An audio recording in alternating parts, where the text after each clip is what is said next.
Movie and TV show reviews what you need. Film friends on firework planting the seed. So we keep it real, dive into the stories, you know the deal. Alan is so sexy.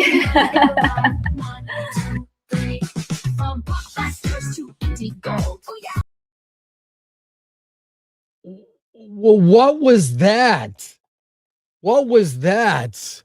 Welcome to the show today. It's Hollywood on the Rocks on a Wednesday. Today, the X-Men trailer dropped for Avengers Doomsday, and we get a little tease of the Wakanda Fantastic Four trailer. We'll look at that. Plus, loads of movie news, tons of news you won't get anywhere else, honestly, because I comb the internet for the weird stuff that's going on. Plus, an interview with the filmmaker Kevin Lewis behind the movie Pig Hill. We'll take a look at his movie. Lots going on. Your comments and questions. Let's go. Let's start the show. I know Alan is somewhere here. Where did he go? Where did he go? Let's come on.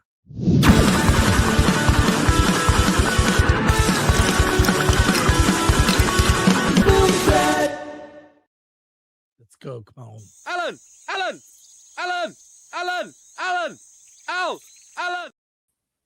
What? Where is he? Where is he? There he is. There we go. There you go. I fixed it. You know, I take you to my family's Chinese bathhouse and you bring a camera in. Is that I the know. deal? I And know. you post it? Yeah, I know. But those girls seem to really like you. I think because you're very tall. Yes. You're very tall. Yes. People are often surprised when they The see small how number tall of you are. large-chested Asian women love me. Right. Yeah. There you go. But lots going on today. We got to get right into it. Apologies for being slightly late, but let's go. Come on. All right, Brock Samsonite. We'll save that. Sorry, Brock. The nerd far Sorry, away. Alan. Hello, chat fam. Hope everyone's surviving this Wednesday. Yes, Wednesday, first Wednesday of 2026. Yeah, I mean, it was January 6th yesterday, so I don't know if you partied like I did. MK Solid, I bring the jokes to cheer everyone up. Oh, thank you, MK Solid. We appreciate you quite a bit. And Lord Thoth demands that you like, share, subscribe, hit that bell for notifications, sign up as a member, join us on X, Discord, Rumble, and Instagram, and buy our merch at shop.filmthreat.com. you know, we are gearing up for Award This, Alan. We have some very special guests. We have a comedian host that I have not announced yet. It's gonna, I'll tell you, because I've read some of the jokes for this opening monologue. It's gonna make Ricky Gervais look like the most milquetoast comedian. I don't know. We could get in trouble for some of what will occur at Award This. So, by the way, this was the year that we learned why you don't pre-announce hosts too early in the game. Yes, we had one that had to pull out. We've got someone that is going to be amazing. So I can't wait for you guys to. Well, if you can't attend, you can see the show on YouTube like about 2 days later. Yeah, we're gonna just like the Oscars. It may be edited at this point. It may be edited based on a few things. We'll see. But let's get right to it. Alan, Disneyland handcrafted documentary trailer. I don't know anything about this, but you are a Disney fan. Let's take a look at this. We'll get to a Doomsday and whatnot, but what do you know about this movie? Well, I know I just got a quick look at it, but I believe it's a documentary about the construction of Disneyland.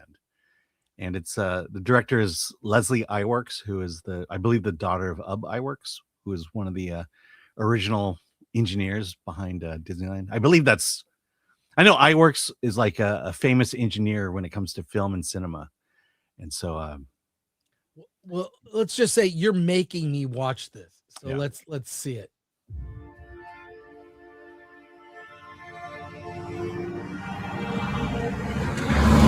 Down the street from my house.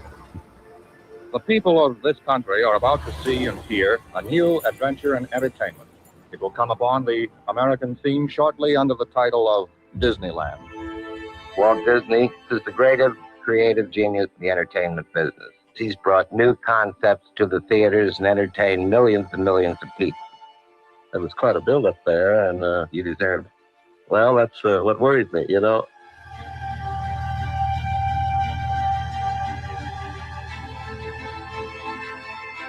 Walt, in his own mind, set a deadline that was impossible to make.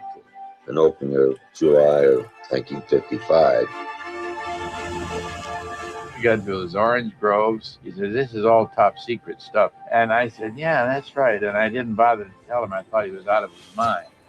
When Walt described this great park, I knew that this was not a good idea because who was going to drive 30 or 40 miles?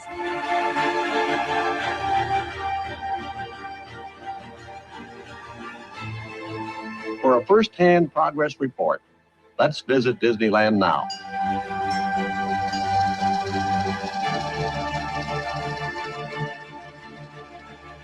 The thing I liked the most about those days was it was a great thing to have somebody say, well, let's do it.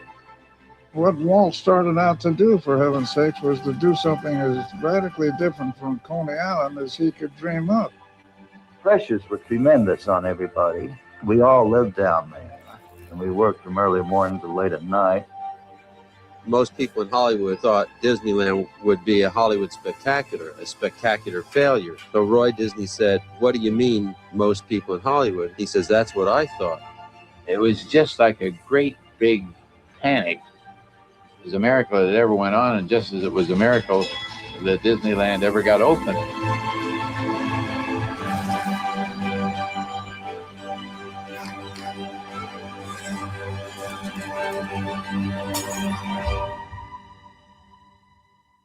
I mean, I think the trailer is kind of boring, but the topic is really fascinating to me. Yeah. The way that, like, you know, the place in Disneyland where it's the center of Disney. Yeah. There's the railroad spike is like, yeah, and this will be the center, which is under Cinderella's castle. It's pretty amazing. Yeah, and to think that I've walked there for decades, and Yeah. Oh, it's you know, amazing. and yeah, you know, I'll say this about Disney Plus. If you haven't canceled it yet, Disney Plus has probably the best documentaries. Because not only do they do great work with the Disney stuff in the past, somehow they keep it apolitical in their documentaries, but then you got National Geographic on top of that. So Well, what do you notice about that trailer? what do I notice about it? Yeah. I want to say, are you thinking it's nicely cleaned up? And the images look A great? lot of white people Yeah, a lot of white people. built Disneyland. White, I mean, I assume they're slaves, because why would He paid them why like would they do that. But yeah, like there were a lot of white people that Yeah. built Disneyland. That's really impressive. I have Yeah. to give it up for my Your Uh, race. yeah. Yeah. We built Disneyland. I mean, And it I was- bet most of them were non-union too. Yeah, at that time. We've got a lot more to look at today, and we'll get to your comments before we talk Avengers Doomsday. But the death of Robin Hood. This is a different take on Robin Hood, which has been done quite a bit. Hugh Jackman is the lead in this. I've seen this trailer. I have issues, Alan. Okay. You've not seen it. It's coming from A24. I mean, the title alone is kind of setting me off, but Yeah. Well, let's watch it together and we'll talk about it on the. I don't know, Alan. What do you think? I mean, this is Robin Hood. I mean, I don't see the connection. It's an older Robin Hood, end of his life. No, I get that. I One get that. last But what I saw did not make broken me say, man. "That's Robin Hood." Yeah, well, I for one am interested because Hugh Jackman is in it. That is interesting, but it's got sort of Northman vibes. The way it's shot, Mhm. it's very dark, covered in blood, brutal killings. So, but I don't know. Another retelling of an old hero, and well, the legend is kind of a lie. I was really Yeah, more of a because it scumbag. has to be.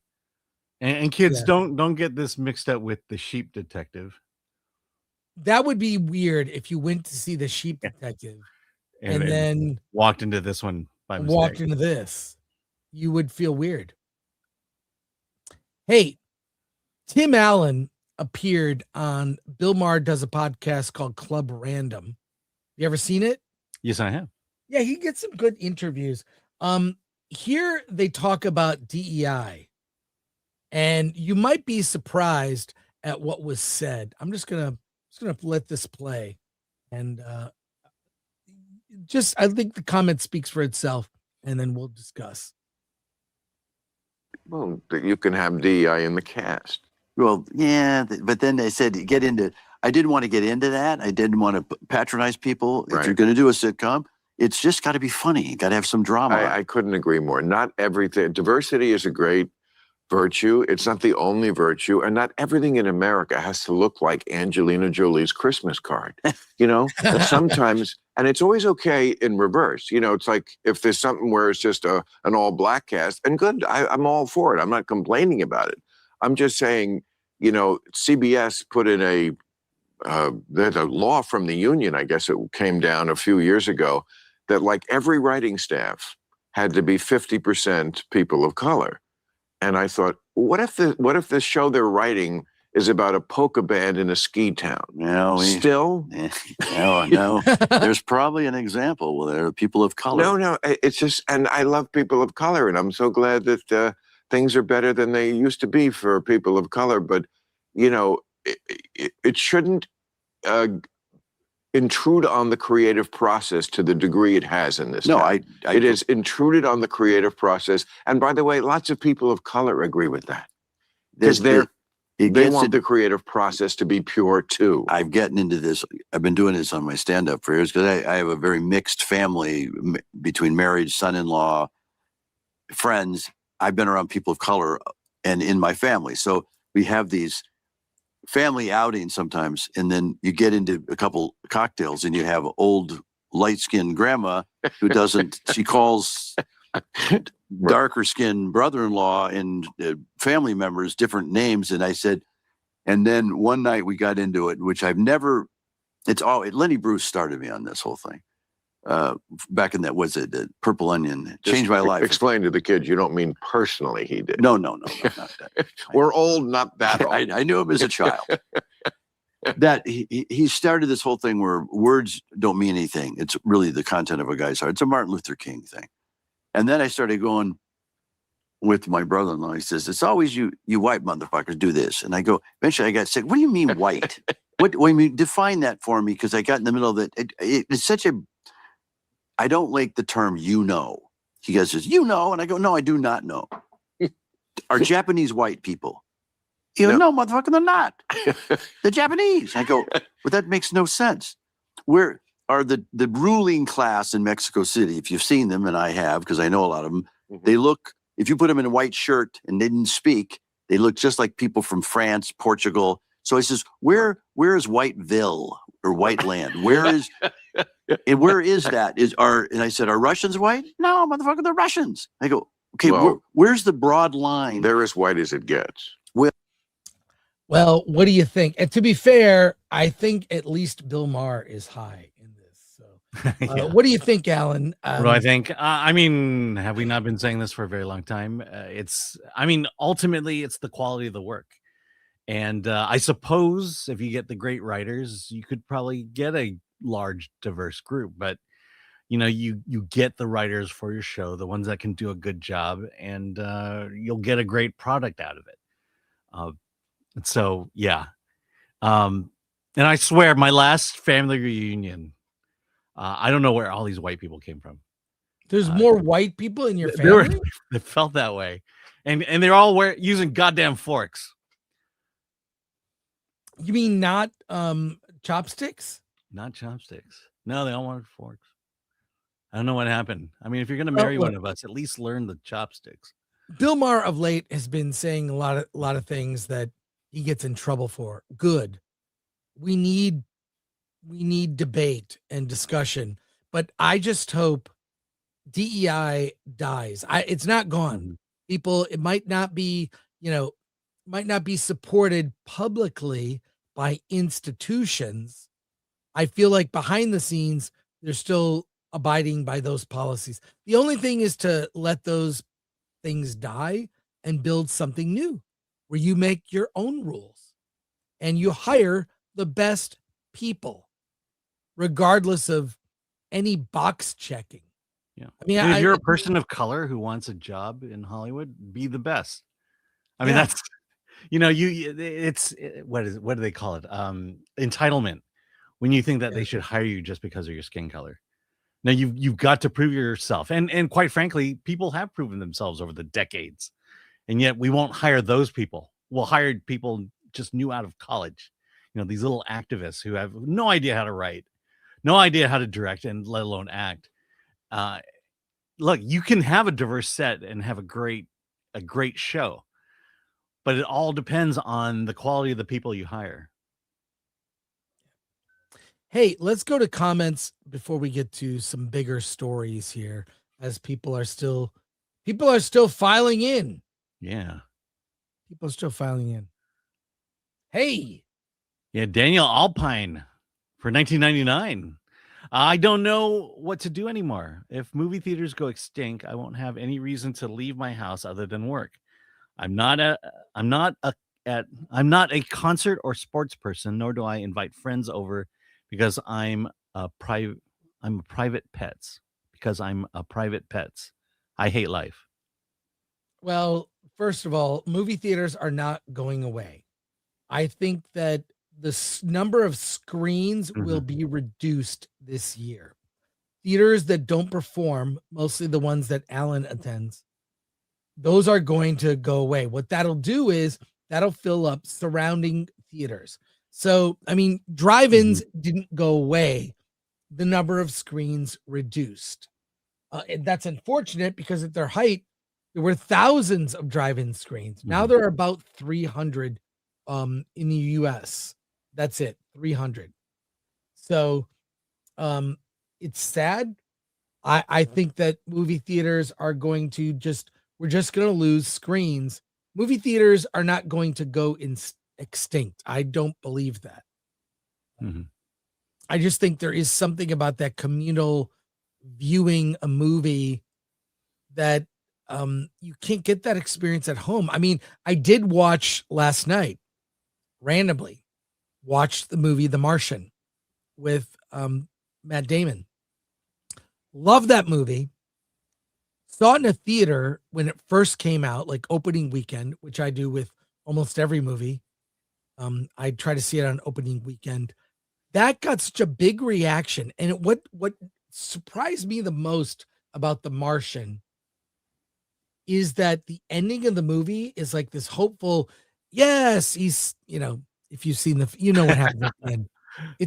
It's a happy ending. Yeah. Okay. Everyone's celebrating. You see a montage of people celebrating. And I'm like, when was the last time I saw a movie that made me feel like that? Yeah. Marty Supreme, right? No. It's depressing. Like, I mean, we were just at the Critics' Choice Awards. It was freaking number of movies that are just depressing. Begonia. Or dark, or they end tragically. Like Hollywood used to make hopeful movies that ended with a celebration. And those have become a rarity. And even Endgame didn't exactly end with like, hooray. It ended with Iron Man's dead. And Steve Rogers Captain America is old. Old and retired. I'm not cheering at the end of Endgame, okay? And Hollywood has forgotten how to do that ending. And that's why how to inspire people, how to make people feel good. It matters. That's why romance is gone. No one falls in love anymore. Yeah, it's all this headbutt nonsense. No, fall in love, get the girl, have the romance, or get the guy if it's a romantic comedy made for women. Let them get the guy, have the happy ending. They become far and few between. Even Housemaid, as much as that movie is resonating, the ending is pretty dark for that film. I mean, you don't think it's a happy end? I don't think Well, it was I mean, exactly happy. Well, I mean, everyone. I mean, it ends on a. I know what you're saying. It does end on a positive note, but Is it's that like really a positive note? you know, when you watch woman movies like that, that's pretty much as positive as it gets. What other woman movies, Alan, would you Like Sleeping with the Enemy? Remember that one? Yeah. Anyways, Daniel, don't give up hope. I think that people in Hollywood are gonna more and more wake up, because I do know, I'll say this, I do know, having been a Critics' Choice, a lot of critics and people came up to me and said, I like what you guys are doing. I like the things you're saying. Oh, they don't I'm tell glad me they, that. I'm glad someone is saying these things. Well, why don't you say I it? know. Why do Why we have don't to be the you? lone beacon in the world? Here? Exactly. So Daniel, don't give up. I got the AMC A list. I go to the movies. I'll often see 2 movies in a day. I'm going to see Labyrinth on Thursday. I might do I haven't seen that in the movie theater since it first came out. in the movie theaters. I just to this comment. When I was a kid, within a 15-mile radius of my house, total of 6 theaters and 20 screens. Well, I grew up in Royal Oak, Michigan, and 3 blocks from where I lived was the Berkeley Theater. It was the second run theater, and they played movies for $1.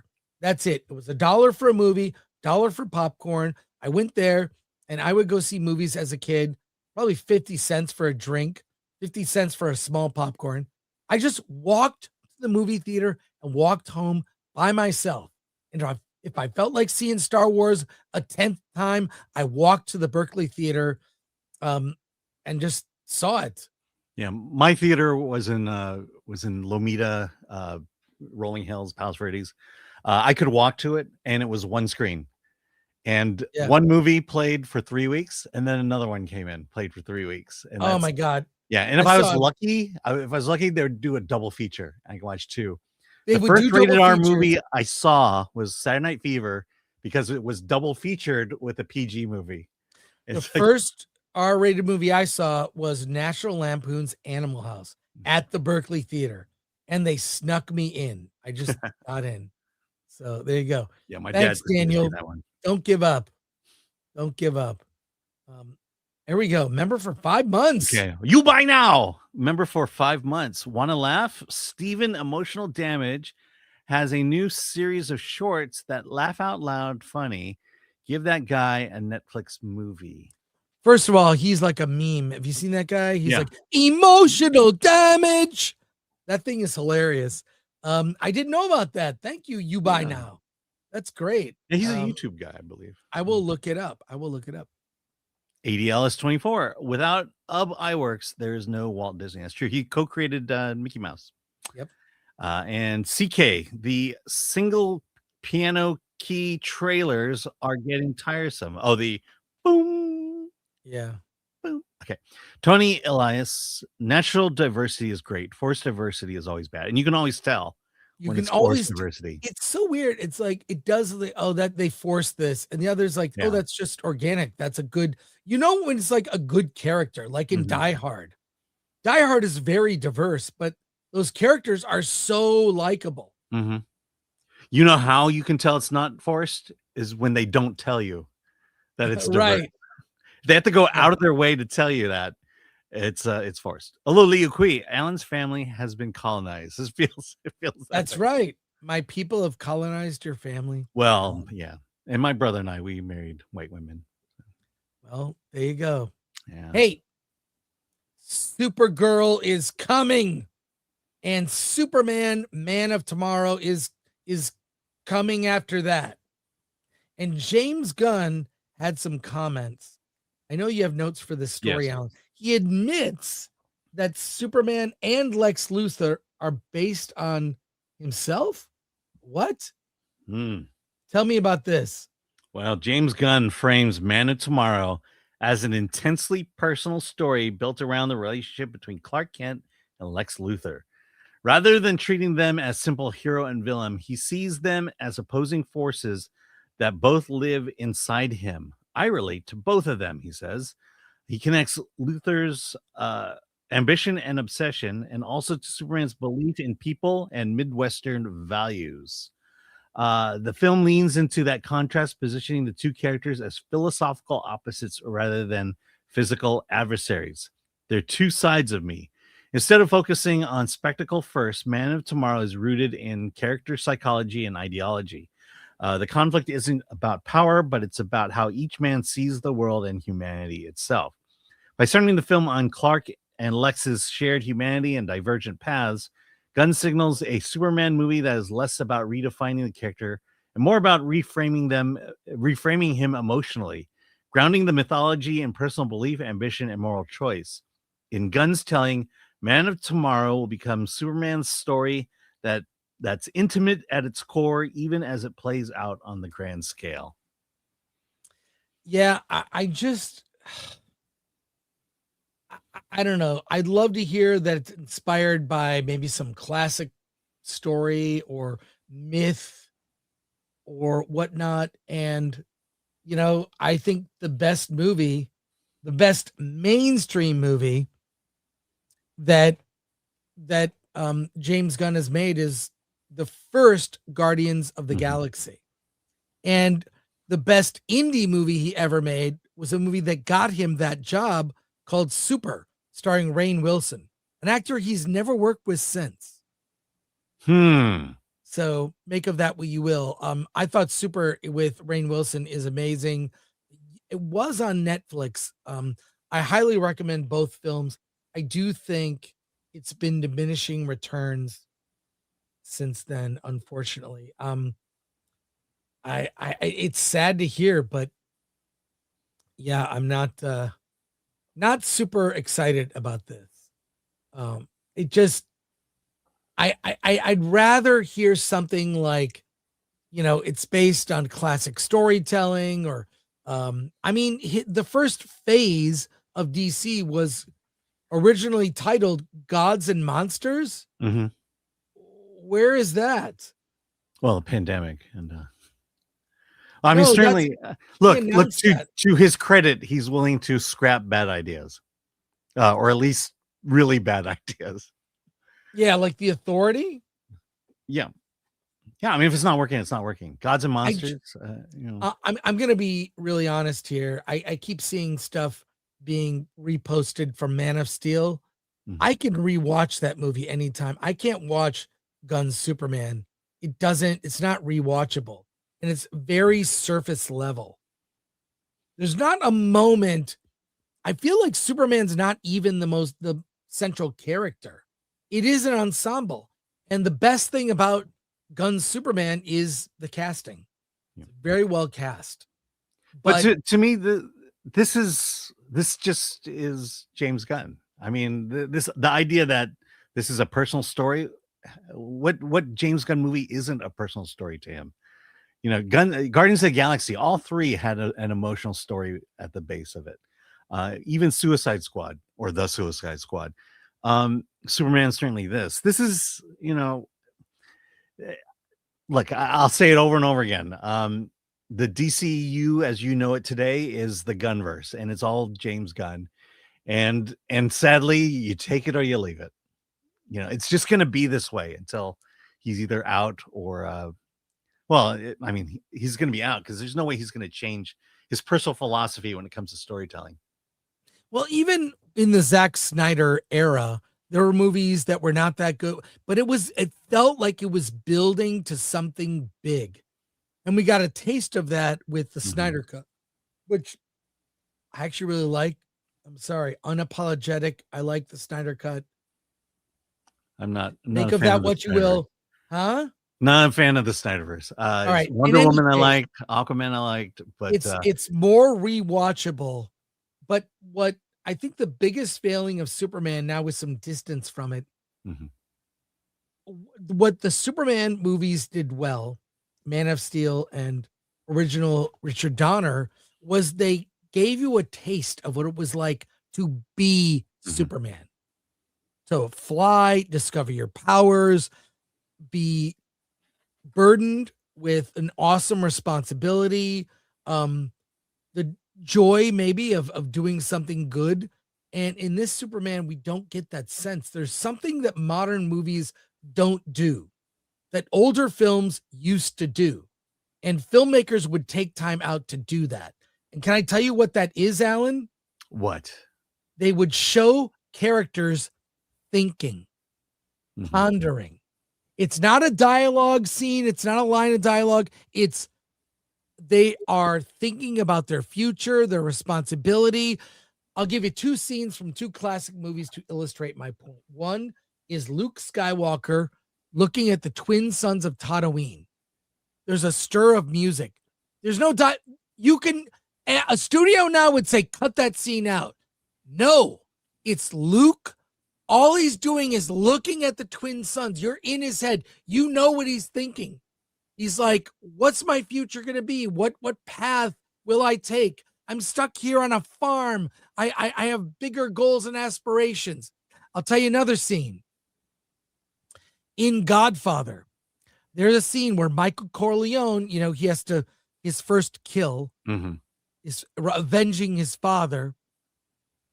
And at he the goes, Italian restaurant. He goes into the bathroom, gets the gun behind the toilet. The toilet, walks back very casually, sits down, and they're talking to him, the corrupt cop and what's his name, Salieri, and he's sitting there and the camera just focuses on his face.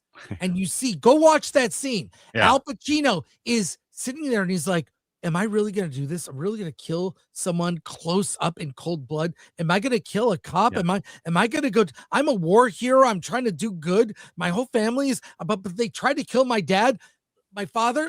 And you see the camera sort of closes in on his face. You hear this train whistle or and it's like, and then he makes a choice.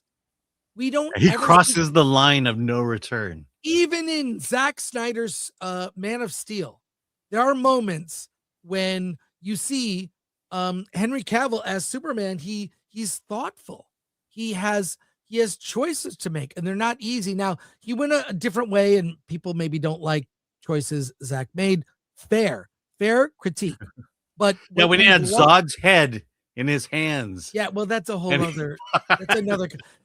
I'm just saying that what we've lost in modern films is we don't really show the true hero's journey and allow them to take a pause. Everything's got to be this, and then this happens, and then this happens, and then this happens, and then this happens. It's humanity. Give us a moment for characters to reflect. And that would be immediately a studio note. We don't have time for a character to stop and reflect. And that was something that some of the go back and watch some of these movies you say you love. And these are the scenes. No one points out these scenes as being important. And they're very important. Yeah. Anyways, that's the thing. It's being human. The idea that there are tough choices in life. And there are consequences to those choices. For Michael, that was the line of no return for him. The moment he shoots the two of them, it's done. He has fallen to the dark side. Yeah. And that's the beginning of the three books. If you include Godfather 3 in that. But and you have to pause, because what that does is we as an audience are now thrust into their shoes. And now we're making that decision. What would I do if I was in this situation? Would I go ahead and pull the gun out and kill these two guys, or would I, or would I just back off and try to find a different way out of the situation? Well, they're all morality tales and moral. You're on their journey, and characters will make bad decisions, good decisions, but that reflecting on your path that you choose and being accountable for your choices has been lost in modern film, and it's a tragedy. Hey, let's talk Doomsday now. The X-Men trailer has finally dropped. The trailer that features the X-Men for Avengers Doomsday is here, and there's also things that have leaked online for the follow-up, the fourth trailer in this series. Let's take a look at the X-Men Avengers Doomsday trailer, and we'll talk. We'll talk about it. He's the one with the link. Yeah, let me grab it here. Chris. Okay. All right. So let's take a look at that Doomsday trailer as Chris finds his way back. Here we go. Death comes for us all. That's all I know for sure. The question isn't, are you prepared to die? The question is, who will you be when you close your eyes?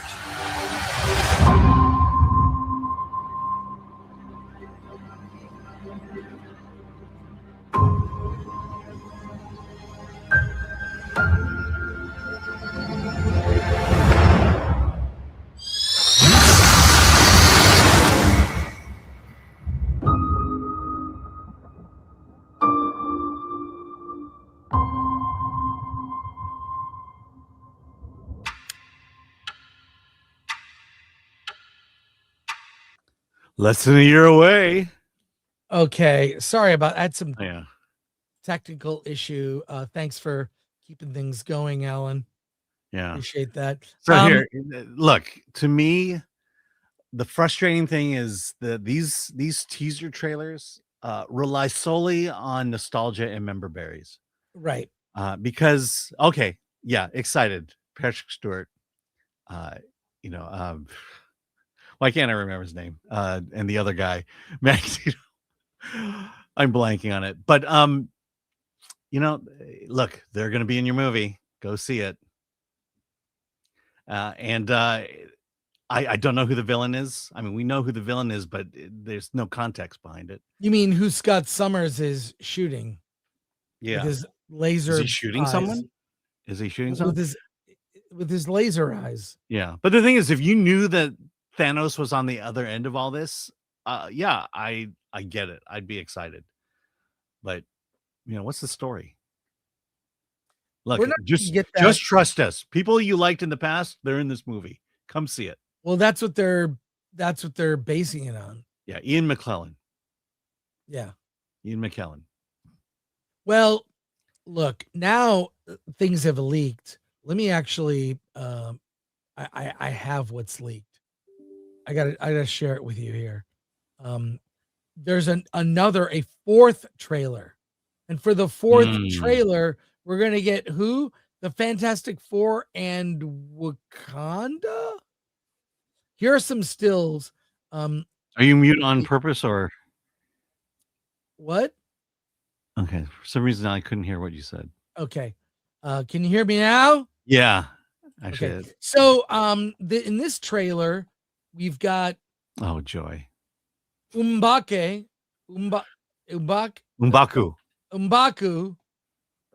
Yes, and I'll read what's on this. The teaser opens with a heavy, intense atmosphere in desert of Wakanda. M'Baku is shown looking grave and ready for battle, standing next to Shuri, the Black Panther. They are staring out at Fantastic Four ships, assuming it as a threat, as M'Baku delivers a chilling line. This guy really embellished the description. Prepare our people. A king has his duties.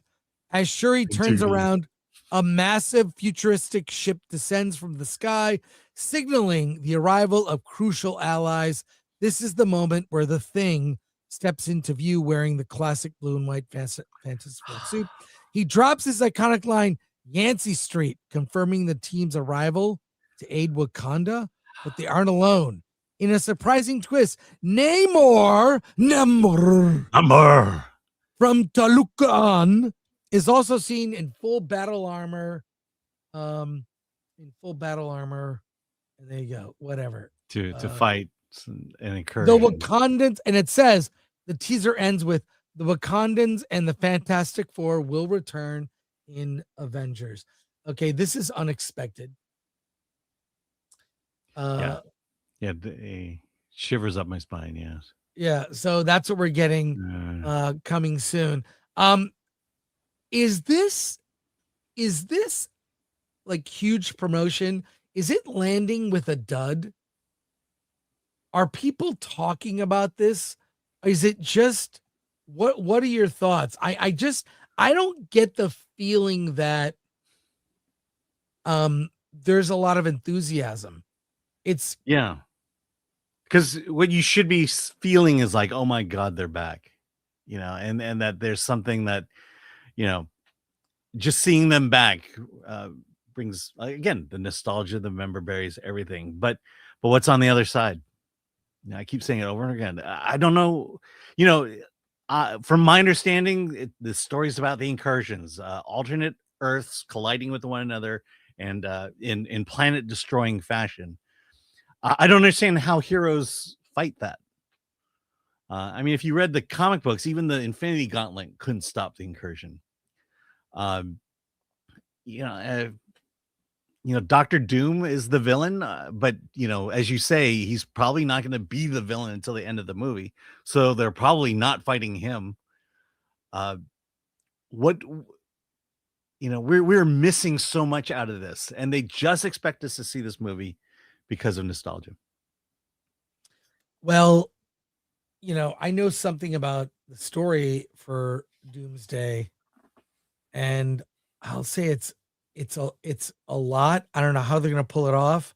I think it's kind of bloated from what I've heard, and I don't know that audiences are going to love it. I think normies will be confused, and hardcore fans will love the nostalgia, but nostalgia rings hollow if that's all you've got. And especially if you've had really bad Marvel movies over the last 3 years. Which is what we've had. Yeah. And then, the rumor came out, I guess the running time at the moment is 3:45. 3 hours 45. Oh, I didn't hear that. It's 3 hours and 45 minutes. Yeah. It's longer than an Indian film. Well, I heard the script is 186 pages. Yeah. 345. That's an assembly cut. That's hopefully. They'll cut more there, but I don't know. I guess the biggest news is a lot of these trailers are dropping like a dud. Audiences don't seem enthusiastic. I think part of that is we're only getting the cameos and nostalgia, which we already knew. Mm-hmm. And we don't have anything about what the story is. I'm told what the story is. It is ripped from the comics, inspired by the comics. It doesn't follow the comic story, but inspired by comics.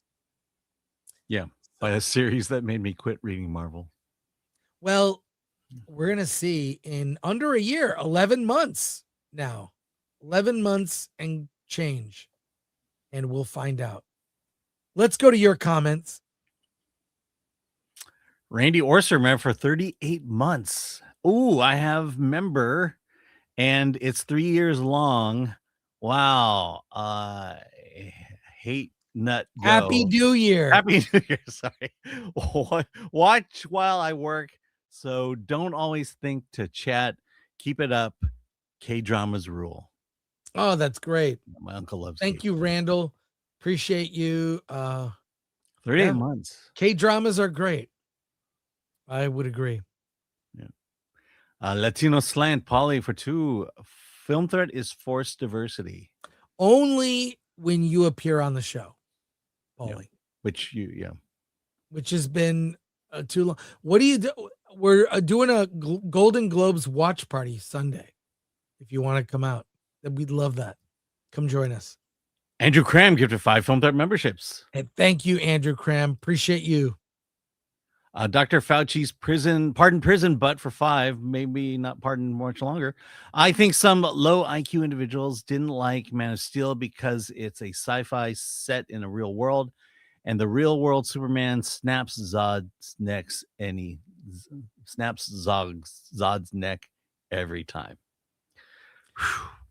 Yeah, I mean, I don't blame people if they don't like Man of Steel. It's a more serious take on Superman, and I appreciate that. I think that The Dark Knight might be the best Batman movie ever made, and probably one of the best superhero movies ever made, at least in the top 10, if not top 3, The Dark Knight. And I had hoped that superhero films would go beyond the jokey joke. Like, let's get beyond that. Let's actually discuss some, serious issues. Yeah. Also, from my perspective on Man of Steel, I could care less whether, or couldn't care less whether Superman kills Zod, whatever. To me, the idea of it being Superman's an illegal alien, to me, that was the dumbest part of this whole thing. And why I just never got into it, because the idea that Superman is an illegal alien is just not a Superman story to me. And so that's why I do not like this film. Let's thank you, Dr. Fauci's pardon prison butt. All right, CB the Legend. Those trailers are getting 100 million views in 24 hours and trending #1 all day on social media. Yeah, Chris. Yeah, okay, first of all, true. But I'll also add that there isn't a lot of, from everyone I speak to who are fans, there's not a lot of enthusiasm. Of course, there's, you're going to discuss it and watch it, but I don't feel the enthusiasm from people who should be excited. By the way, it's 10 million in the last 24 hours, not 100 million. Okay, close enough. There you go. CD Stein 69, Maher for 25 months. The Fantastic Four Wakanda trailer didn't show Namor stooping Stu Storm off screen in front of Reed. I feel this movie is going to fall flat. I think that happens when the world's about to come to an end. Thank you, CD Stein 69. A few more comments. We've got some news stories and a special guest joining us in about a 20 minutes, half hour here. Tony Elias, DA is coining the acronym JGU, James Gunn Universe, instead of DCU. We got to start using that from now on. Thank you, Tony. Obviously, DA, friend of the show, or a friend of his show. JGU from now on. Shout out to DA. Patrick Lemire, Gunn nailed the cast. Everything else is a fumble. I would agree. The real Captain Lavender. Snyderverse is good. Alan likes Gunn, Superman, and Sinners. That tells you all you need to know. Yeah, I have taste. Exactly. That tells you all you need to know about Alan. Have taste, yes. By the way, here's something I learned recently. If you disagree with me, you're racist. All right. Oh no, don't do that. That's what everyone else is doing. I might as well get in on it. Get in on it. Cash in. Because it's gonna go away soon. So I'm behind. Use it while you can. Exactly. Tim is not funny. Snyder presented a stoic Superman. We followed him alone for a good stretch at the start of the story. Gunn Superman is juvenile and verbose. Yeah. Tim, I agree with you. And you're racist. That's okay. I feel less President Esquire. I'm gonna get in trouble. Is it a problem that I hear Gandalf and not Magneto? It's because they're old. I know. They're older. I mean, God love Patrick. Hey, you have a lot of films from the Palm Springs Film Festival, and an early review of the best movie of the year. You think is the best movie? Should we do that now, or do our news stories? We could do it now. Then Let's do it now, Alan. Okay. Let's start with the review of Good Luck, Have Fun, Don't Die.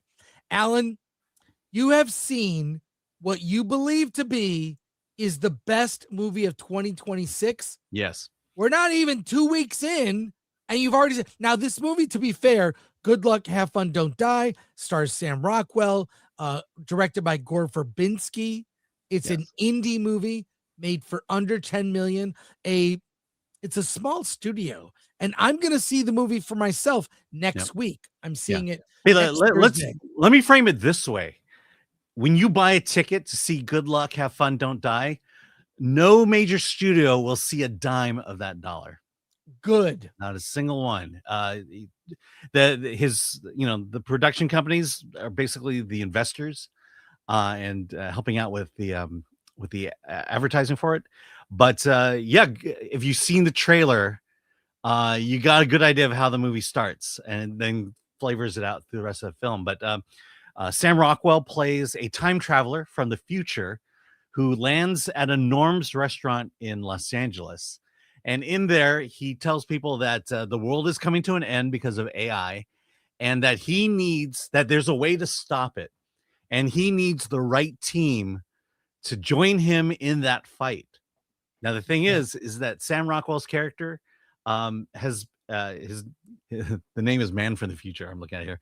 Sam Rockwell's character has been doing this 117 times. And each of those times he has tried to get the right combination of people that will ultimately defeat the big bad AI power at the end. So this one, apparently he found the right team because the movie is basically starts with him selecting the team. The team consists of Michael Pena and Zazie Beetz as a couple, Mark and Janet.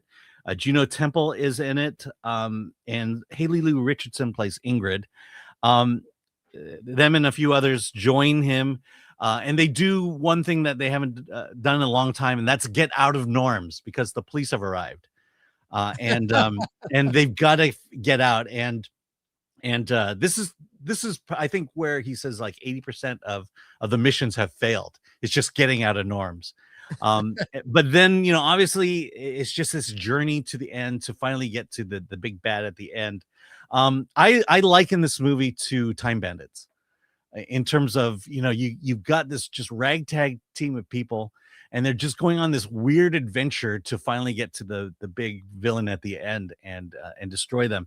But this is a commentary on not only AI, but just our obsession with screens. That's just kids looking at screens all day plays a big part in this movie. The things they see on these screens plays a big part in this movie. Hint: there are a lot of cats in this movie. And then there's it's basically AI taking over the world, and this mission to stop it. It is hilarious. Sam Rockwell is Sam Rockwell. He does what he does best and does it throughout the whole movie. Michael Pena and Zazie Beetz are kind of a couple. They're the normal people. So is Juno Temple. Haley Lou Richardson is this teen goth girl, and she plays a vital role in this mission. I will tell you, if you've ever seen Haley Lou Richardson in anything, you know how good of an actress she is, and she's probably one of the most underrated actresses in Hollywood today, and in this movie even more so. The other thing is, the reason it's an indie film is no studio wanted to touch this story, and this story is rock solid. As someone who is frustrated with these time looping movies, this one makes a whole lot of sense. This one, about a big AI monster at the end, the ending makes a whole lot of sense and has something to say. There are things that you have seen before in other movies that occur in here, and this does it so much better than any of those. And it's just the number one thing you have to have in a sci-fi movie is it has to have something to say about humanity, and this one certainly does. And therefore, I can't imagine Doomsday being better than this. So I'm just thinking about what's coming down the line, and I can't think of a movie that's going to be better than this. So high recommendation for Good Luck, Have Fun, Don't Die. So the only thing, this is a very Gore Verbinski movie. There's only one thing that's not in this movie that is signature Gore Verbinski, and that's a Hans Zimmer score. He couldn't afford Hans Zimmer for this movie. Oh man. Well, look, I'm looking forward to seeing it. Obviously, we'll cover it when it comes out. I'll let you guys know what I think when I get a chance to see the film. But this is exciting because that trailer looks so good.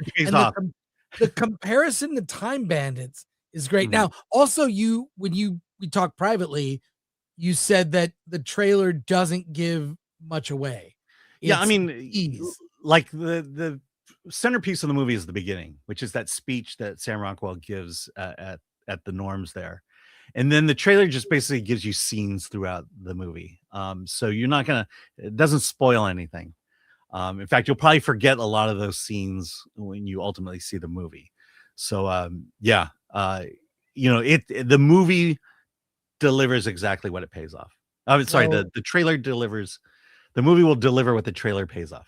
well, I'll just say this: as a fan of Norm's, I'm already Mm-hmm. sold. Norm's, a famous Waffle House Mhm. in Los Angeles that is beloved.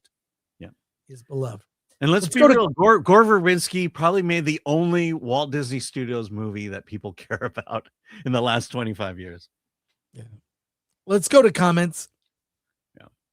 Andrew Cram for 10. I would like to see a Superman film where all the characters are played by James Gunn. Well, they are just not in the way they look. Mhm. They are all versions of himself. Thank you, Andrew. Tim is not funny. Verbinski is a guy who turns amusement park rides into cinema. Yeah. Pure cinema. Live Human Target. I'm excited for this. Love Sam Rockwell. Same. Love him. From Galaxy Quest. It was the Yeah. first time I remember seeing him, and he was amazing. Yeah, I mean, from what he said, Sam Rockwell rewrote a lot of his stuff, to be Sam Rockwell. So, ADL is 24. Got to support Sam Rockwell and Gore Verbinski. While that has been a decade since his last film. Yeah, Yeah. not surprising in Hollywood. Alan, tell us about the Palm Springs International Film Festival. You attended a bunch of screenings, and I think you went to a party or two. What was it like in Palm Springs this year? Yeah, I mean, I'll just say it's pretty much like every other year. The thing, international is the big key in terms of this film festival. I would say 80% of the movies are foreign films. The rest, let's be real, they're basically the big Hollywood Oscar nominees because we're so close to the Critics' Choice and the Golden Globes.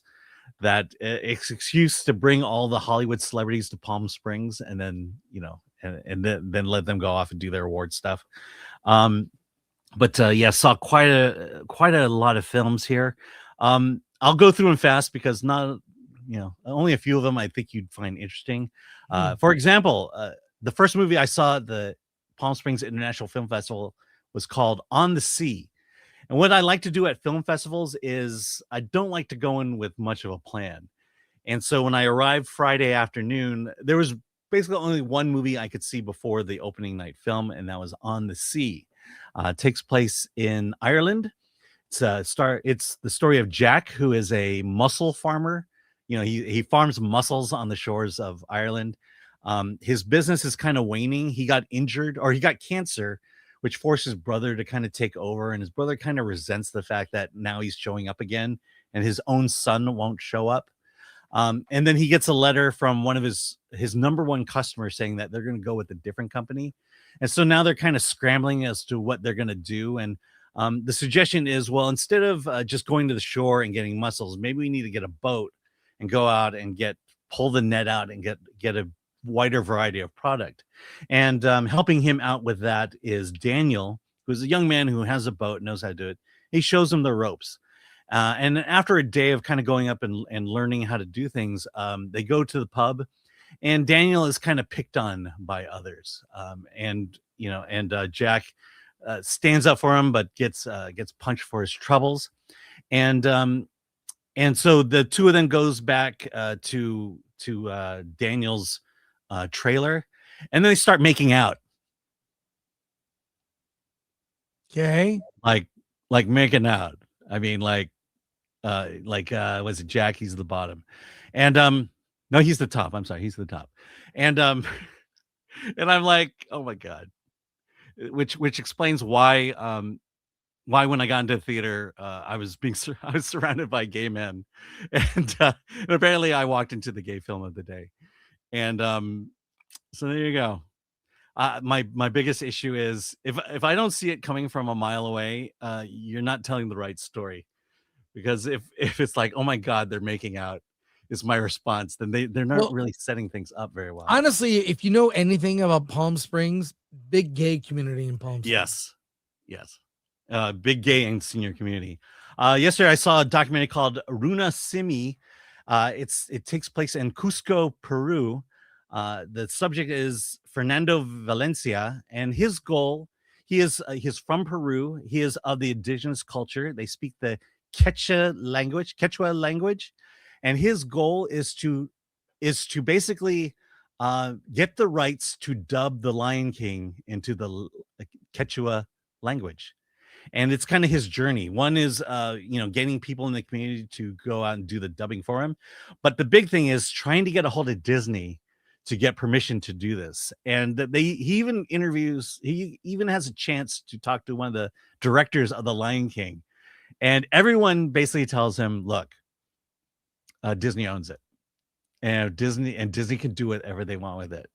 And you can wish and beg and plead, but if Disney doesn't want to do it, you're not going to be able to do it. But it's kind of his story about his love of movies and his love of bringing movies to his people, to the indigenous people at that time. Let's see. Also, I saw last night, I Swear, is a movie about I Swear is probably one of the funniest movies I've seen in a very long time. And then about a third of the way through, I realized, oh, it's not a comedy. It's a drama about a kid with Tourette syndrome.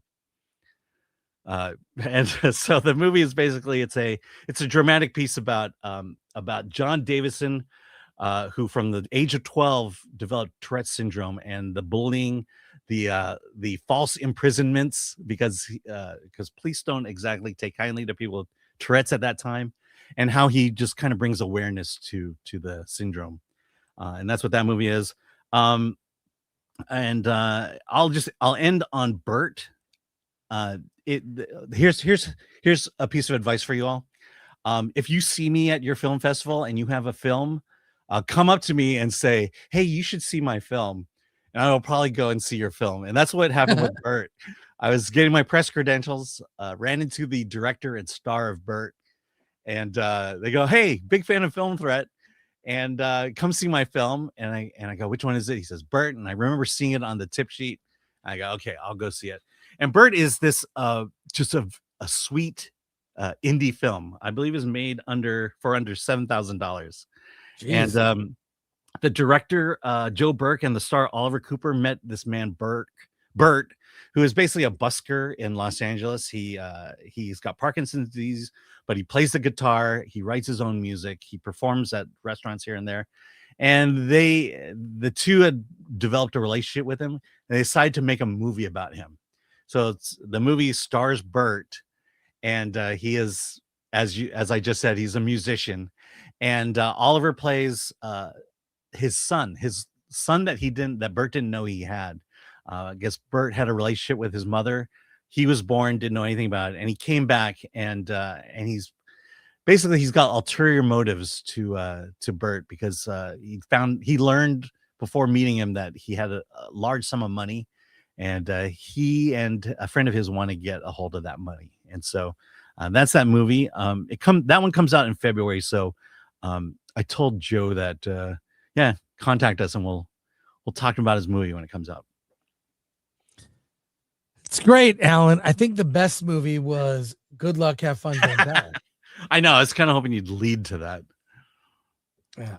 All right. Hey, we have a special guest coming up soon. We're going to talk about his movie Pig Hill. But let's talk about this big news, which I think is amazing. Sebastian Stan is in talks for a role in Batman Part 2.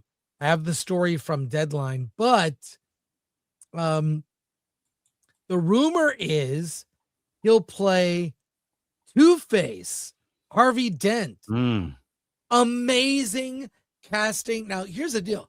You find the notes for the story, Alan, but I am more interested in Matt Reeves' Batman film than anything Gunn is doing for the JGU. So what do you think, Alan? Give us the story. Okay, this is a quick one. After landing Scarlett Johansson for a new role in The Batman Part 2, director Matt Reeves looks to have snagged one of her Avengers co-stars for another new role in the upcoming sequel. Sources tell Deadline Sabastian Stan is in talks to join the highly anticipated DC Studios sequel in a role which is unknown. If a deal closes, he would join Robert Pattinson, who's set to reprise the role as a Cape Crusader, the upcoming sequel that Reeves is writing and directing. I would love to see Sabastian Stan as Two-Face. I could totally see it. We saw him in heavy makeup for another movie, which it kind of goes the opposite way of Harvey Dent. He becomes more handsome, but was a man that was disfigured. The movie was called A Different Man. Yes. And Sabastian Stan was amazing in that. Mm-hmm. So he's no stranger to makeup and makeup effects. Look up that movie, A Different Man. I love this. I love that Scarlett Johansson is in this. I think Marvel's maybe lost their sheen, but Matt Reeves, he's getting like A-list talent in my mind to join his film. So I think this is great news. What do you think? Yeah, he's getting people to jump ship. Come on over to the other side. I could totally see Sabastian Stan as Two-Face. Well, I'll say this. If the Batman 2 like outgrosses Superman, we got issues. We got issues. But I think this is great news. It kind of keeps it grounded. And Sabastian Stan is a vastly underrated actor. He was, people forget, he was nominated for Best Actor last year for, he played Donald Trump. It was great. Yeah. I recommend And he was it. very good as Donald Trump. He was too. very good. He's very good. Hey, you know what we like to do? We like to interview indie filmmakers. And Kevin Lewis is here to tell us about his film, Pig Hill. Let's welcome Kevin on the show.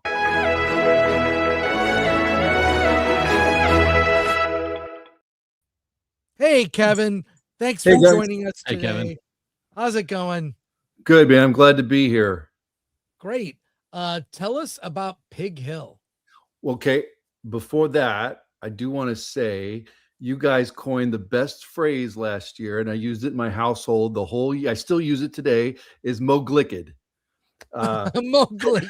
Moglicked. It is the best. And my family, we're going to go to the movies that weekend. And I was like, look, guys, we're not doing Moglicked. We can do one. And so we did the Gladiator, but we missed good. the Moglicked. But yeah, so I love that term as the best. That's well, thank you. I appreciate that you watched the show, but tell us about Pig Hill. Yeah, so the movie's a psychological horror. It's based on true folklore in Meadville, Pennsylvania, about missing women that have been abducted by pig people. And this is going on for decades. They have a Pig People beer on it that's in the movie, actually. And people in Meadville grow up with this folklore, and everyone has their ideas of who the pig people are and what they are. And it's based on a book that Nancy Williams wrote called Pig, and that Jared Burris wrote the screenplay for. And it's pretty cool. It's kind of a psychological horror detective, kind of drama, and it gets kind of intense near the end. That's why I liked it. When I read the third act, I was like, I got to do this movie. So, yeah. I want to show people the trailer for the movie, but before we do that, we talk to indie filmmakers all the time. And, making an indie film, as you know, is very challenging. What was your biggest obstacle, and how did you get around it? Wow. Everything, every day. The Meadville was great. Like, the people were fantastic and everything.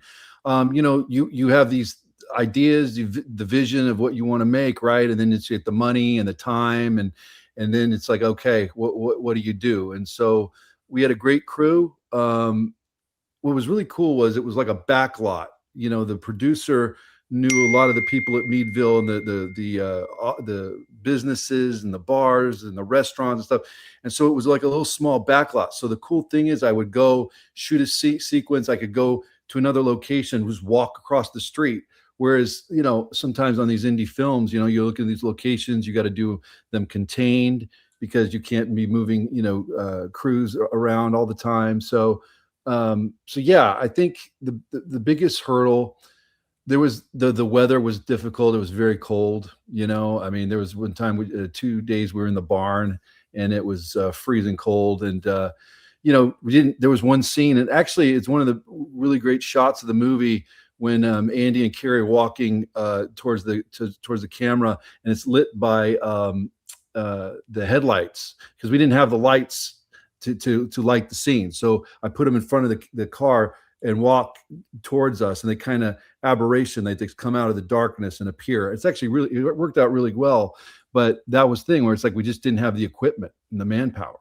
Well, I'll say that people really don't have much of an appreciation for a crew or company move. When you've got to go from like this location here to this one across town, you're going to lose so much time. To be able to go across the street to a different location, that is a huge time saver and money saver in the long run. Let's take a look at the trailer, and then we have questions from our audience. Okay. Let's take a look at the trailer for Pig. That's great, Kevin.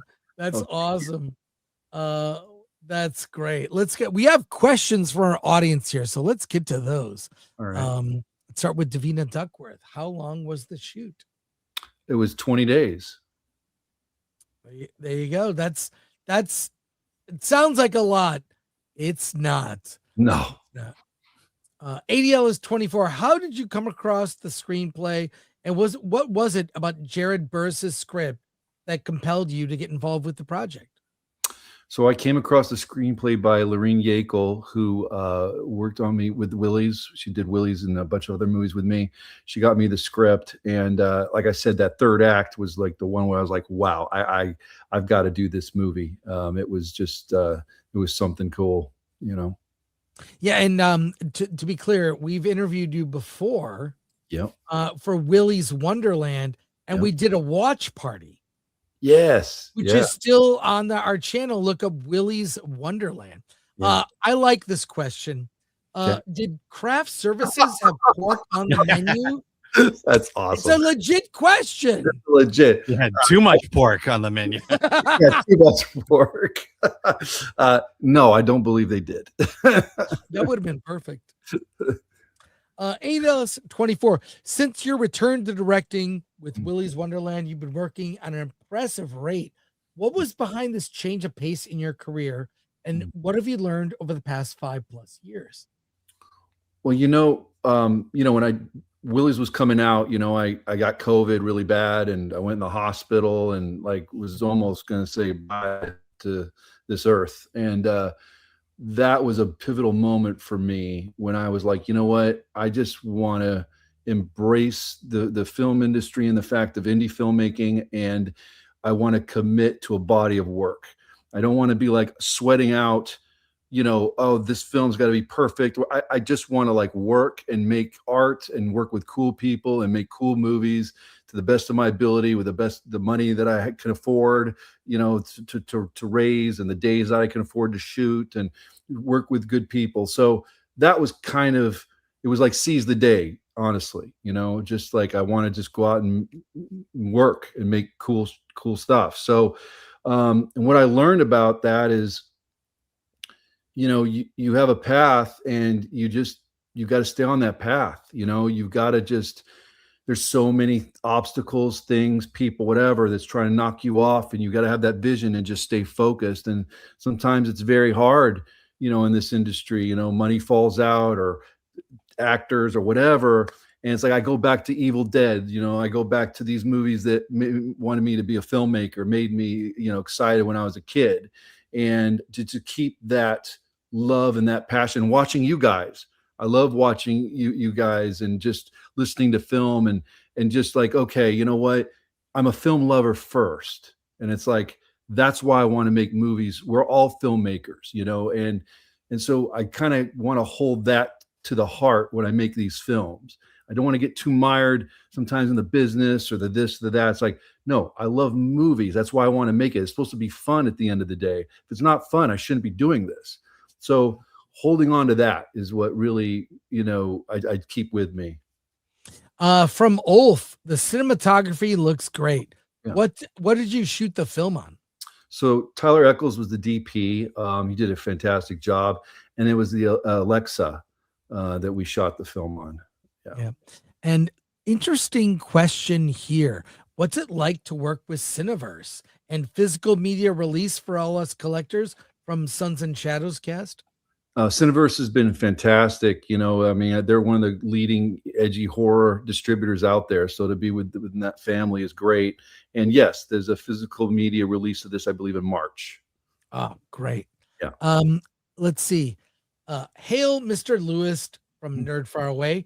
Do you ever use online forums like Backstage when casting actors or looking for crew? Well, yeah. What's funny is my last movie, actually, the producer put a ad in Craigslist, and we got actually a really good crew member on that. So yeah, I mean, we use all the forums for sure. That's great. Let's see. Question here. Tim is not funny. Who was the hardest actor to secure for the film, and was it important for you to have name actors involved? You know, I would have to probably say Shiloh because it's a very demanding part. And we were talking back and forth, and I was telling him how I wanted to make it, and he was thinking about it, and it was kind of going back and forth. And it's kind of like once he came on, and like Rainey and Shane jumped on because they were friends, and then it kind of got the whole train moving. So I would say Shiloh. And the last question here. Well, actually, I have one more question. But ADL is 24. Rainey Qualley is building up a solid horror filmography. What was behind her casting, and what did she bring to the role that surprised you from ADL is 24? She had a great dreamlike quality to her, this kind of transcendence that I think Carrie needed when she goes in and out of these dreams and, you know, the pig people real or what's going on. And she kind of had that. She was kind of otherworldly, which was really cool. And you could see these sequences when she's falling asleep and stuff, what I'm talking about. And she was just fantastic. Do you think it's genetic? A little bit of both. And my last question is, where can we see Pig Hill? So right now it's streaming. You can do Apple and Amazon, and then I think it's going to be Screenbox, and then it's going to be physical media. Mm-hmm. Right. Kevin, thank you so much for being on the show. Appreciate you. Come back when you got your next movie and we'll chat about it. I mean, you are building up a filmography that's very prolific. That was a good question. Yeah. So that's awesome. And thanks. Come back and talk to us, and hopefully we'll come with some other word. Oh yeah. You can repeat around the house. Well, Chris, that, and then when you came out of Avatar and you looked like you were like in a war zone, like a Bob. Oh, dude. That I was cracking up. Yeah. Oh my God. Those movies make a lot of money. They make a lot of money. Take care, it's Kevin. going to be Doomsday. Yeah, Doomsday. There you go. Yeah. Doomsday, December 18th this year. All right, Chris Allen, care, thank you guys so much. Great to see you. Rock. Thanks. Okay. All right. Bye-bye.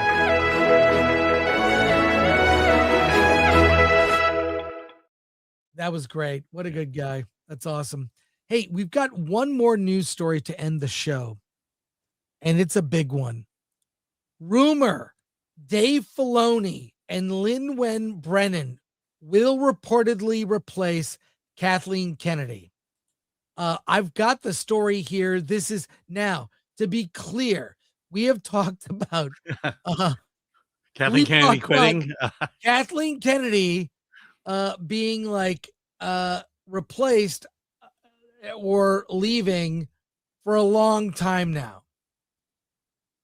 But we haven't gotten real. This is from Puck News. So Didn't they drop that news before? Well, yeah, it's from Puck News. I don't have the direct link to it. We need a different link. But Ellen, give me, what is your take on this story? I'll Want me say to this. read it, or I can read the No, note. go ahead and read it. All right, in the next week or two, Disney will finally confirm what we've known for months. Kathleen Kennedy is indeed stepping down as Lucasfilm president, and Dave Filoni, currently the chief creative officer of Star Wars, will be elevated into the top job. Simon Halls, Kennedy's personal publicist, has already set up her cushy exit interview. I'm sure the Pulitzer Committee is standing by for that piece of journalism. Filoni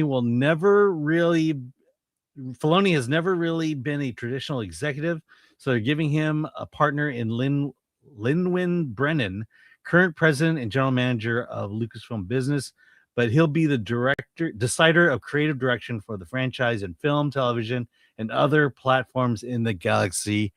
Sounds like a James Gunn deal to me. Yeah, until this is actually in the trades, until I actually see it in black and white in the trades, all bets are off. And I'm not saying I don't believe it, but you could just announce that Kathleen Kennedy will be gone this week, and you could post that on social media every week. You will eventually be right. So I don't know. I put no stock in this. I think she leaves after Mandalorian and Grogu. Maybe she'll be at that premiere. Believe me, he'll be there. But what do you think, Alan? Yeah, I think if Mandalorian, following up on one of your stories, if Mandalorian Grogu is a massive hit, yeah, that's a good time to get out. Time to take your bow and leave on an up note. And I think that's what she's doing there. But again, you're right. Puck News. I mean, I think Puck News has run this story several times. There's just a new angle to it. And like you say, I won't until I see it, I won't believe it. Yeah, that's the thing is, we have heard this so often. It's almost, I mean, at this point, kind of a goof that it's like Kathleen Kennedy's going to be gone. It's going to happen. And it doesn't happen. So I don't know how much stock I put in all of this. I mean, how many times have we mentioned it during the funeral of Star Wars? Even the funeral, we did a funeral, but some intrepid person sent in. I mean, this is, I don't know if it's much of a tribute. It's a music to accompany when she does eventually leave. Kathleen Kennedy. Bye bye bye. Kathleen Kennedy. Don't let the door hit you on the way out. Bye bye bye. Hey. Bye bye bye bye bye bye bye bye bye. Hey. Woo!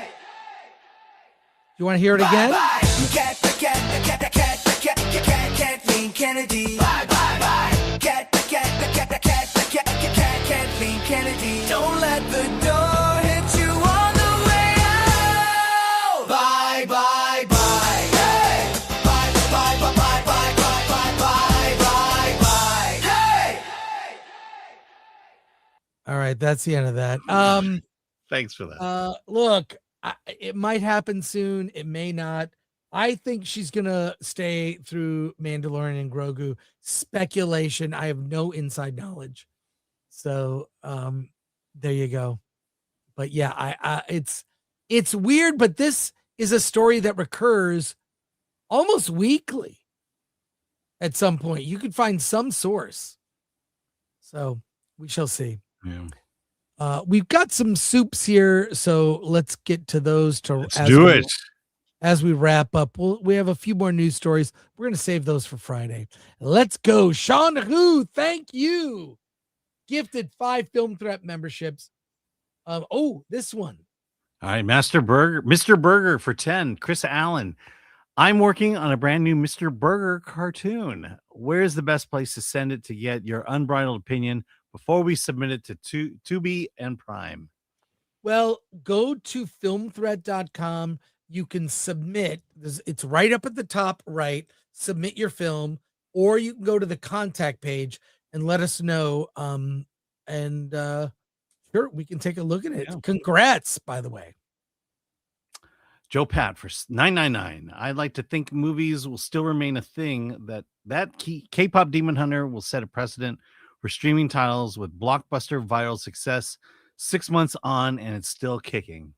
Yeah, it is still in the top viewed movies on Netflix. So, and it's, you know what? It's legit the best animated film of the year. It really is. The acting, the music, it's directed, the inspiration, the world building. The Saja Boys. The Saja Boys. We don't talk about the Saja Boys enough. Soda pop, people. Oh, but golden this, golden that, golden this. Soda pop, people. Big Papa Pump Thick. When she actually leaves you, can you play the song again, Gore? We will play it. Bye bye. Alan, you're not dancing. Bye bye.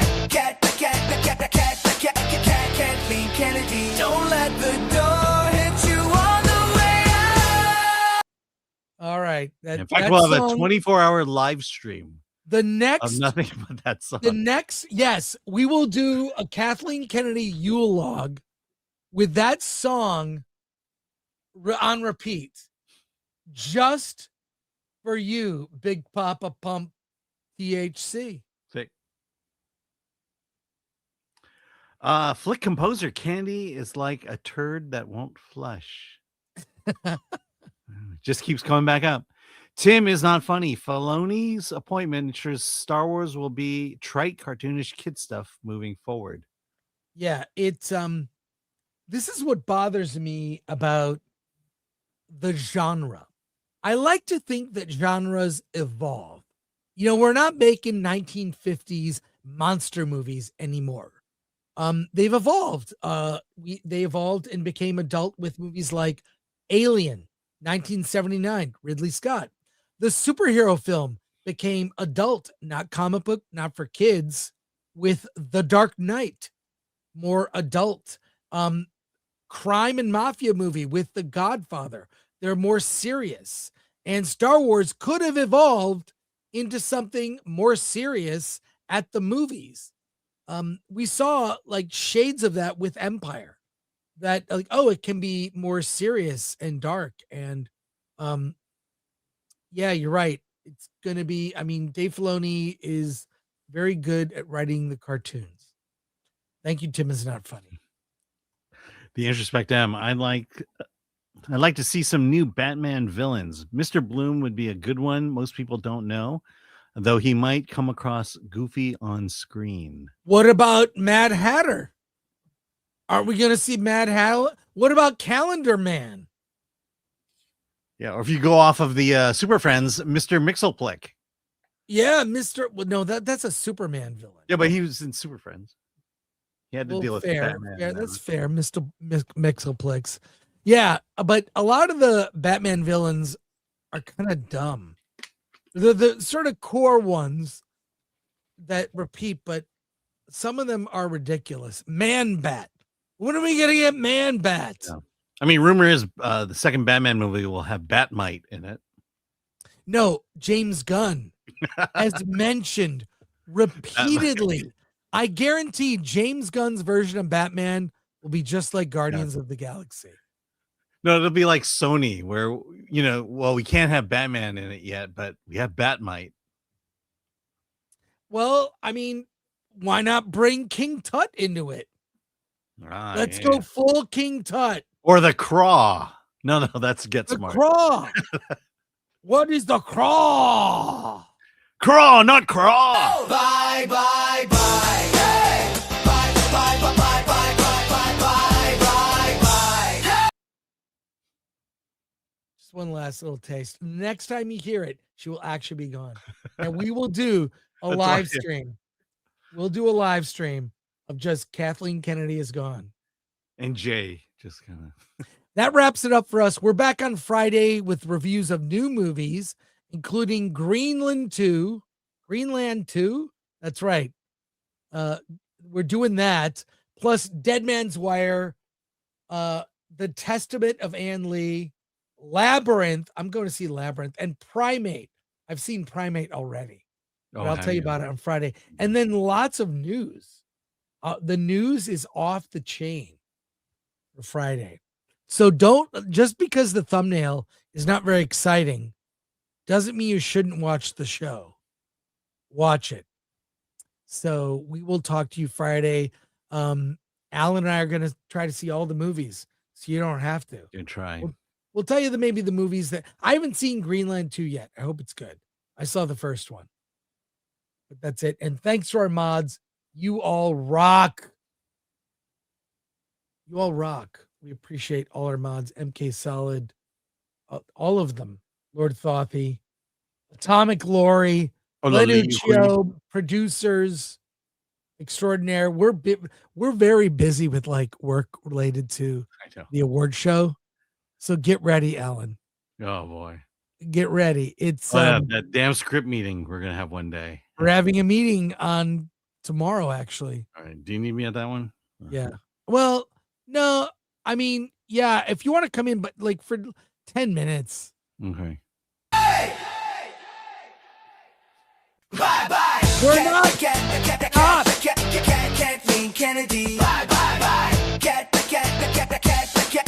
Kathleen Kennedy. Don't let the door hit you on the way out. Bye-bye. And I guess that's a good place for us to end the show and say goodbye ourselves. Thank you, everyone. We appreciate you. And we will see you next week. What do you mean next week? Friday. We're gonna see you Friday. We're gonna see you Friday. Don't leave yet, because there is a special message, a very special message from someone, and you all need to hear it. So we're gonna end with this. So, Alan, what do you have to say? Let's get out of here. In a world where cinema is too often drowned in noise and conformity, Film Threat stands as a beacon of fearless truth, delivering sharp reviews, unfiltered interviews, and essential conversations that honor independent voices and, most importantly, challenge the mainstream.